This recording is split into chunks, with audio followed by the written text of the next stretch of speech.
Having voice assistants that are able to understand people who are bilingual and also being able to translate the messages that are coming in into whichever language they want to hear it in, with the added complication being living in a third country, which doesn't speak either of those two languages.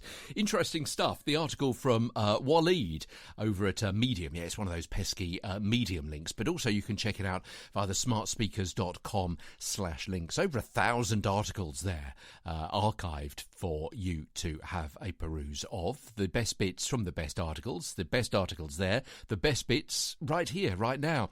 Teaching voice assistants language and speech recognition is certainly difficult because the different language structures, different word positions in a sentence, prefixes, suffixes, characteristics on which the computer bases its data to recognise your commands. And Walid says on top of that, add idioms, colloquial sayings, regional dialects, and you've got yourself everything necessary for the voice assistant to recognise speech and be classified as smart.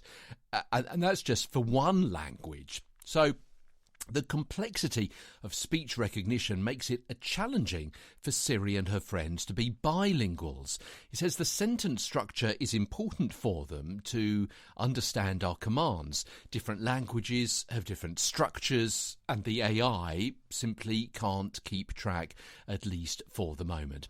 And the article concludes, quote, "With the increasing popularity of smart speakers and voice assistants, big tech companies are looking at bilingual users and their problems.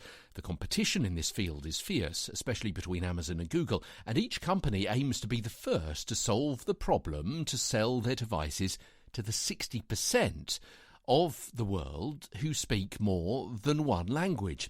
Google Assistant in Google Home and mobile devices is bilingual since August 2018 and can be used in 2 different languages. One user can use Google Home in English. Another person can use it in the same home in Spanish to communicate with the smart speaker. But the assistant will always answer in the used language, and it still doesn't properly understand accents and code switching. But Google is on the right track to dominate this particular segment." Interesting stuff, and it comes from, well, that the Medium article, not small, not large, but Medium, from Walid AO. Check it out. Siri, Alexa, and other voice assistants struggle with bilinguals is what it's called, and you can hear it via the smartspeakers.com/links. You can read more about it right there. That's it. So tomorrow, Flash Briefing Friday as the Smart Speakers continues. From London, I'm Peter Stewart.